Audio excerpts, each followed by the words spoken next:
বাড়িওয়ালার মেয়ে, এই মেয়েটার বিয়ে হয়েছে 2 দিন পরে।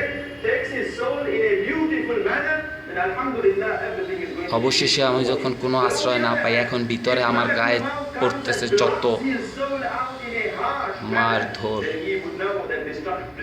অবশেষে আমি ওই ব্যালকনিতে গিয়ে আশ্রয় নেই। পাবলিক জড়ো হয়, কিন্তু পাবলিকও এসে তাদের বাড়িওয়ালার সাপোর্টই করে। এবার দেখে না একটু ফাস্ট হয়ে যাই, আমাকে দিয়ে স্টাম্প নিছে, ব্লাঙ্ক স্টাম্পে সাইন নিছে। আইন আজও পর্যন্ত আমার স্টাম্প আমাকে ফিরিয়ে দিতে পারেনি। আমি বিচার চাই, আমার এই অফিস ভাঙার বিচার চাই, আমার অন্তর ভাঙার বিচার চাই, আমার সন্তানদের সামনে আমাকে অপমান করার বিচার চাই। মানি ব্যক্তির অপমান মৃত্যু সমতুল্য, আমাকে মেরে ফেলেছে ওরা, আমি সেই বিচার চাই, খুনের বিচার চাই।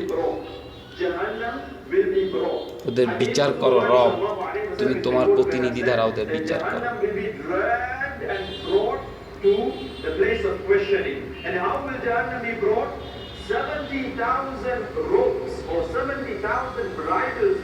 এই লোকটা উপরে রুহুল আমিন হাওলাদারের ভাগিনা, পরিচয় দিয়ে আদম ব্যবসা করে। তার কোনো লাইসেন্স নাই, সার্টিফিকেট নাই, সাইনবোর্ড নাই, ভিজিটিং কার্ড নাই, প্যাড নাই, মানি রিসিপ্ট নাই, অথচ তাকে বিচারক হিসাবে বাড়িওয়ালা দেখায়। আর আমি 10টি বছর যাবত এই ট্রাভেল এজেন্সি এয়ারলাইন্সের টিকিট করতে করতে আমার হয়তো 1-2টা রিফান্ড, ডেট চেঞ্জ বা কোনো ধরনের হ্যাসেল, তাদের ভিসা সংক্রান্ত কোনো প্রবলেম হলে এই লোকটা রুহুল আমিন, পাঞ্জাবি করা রুহুল আমিন হাওলাদারের ভাগিনা নাকি, সে এসে চুলুমে দেখে, বলে আমি তো তোমার সাপোর্ট করছি, বরং সে আমাকে অপমানই করছে, বেইজ্জতি করছে।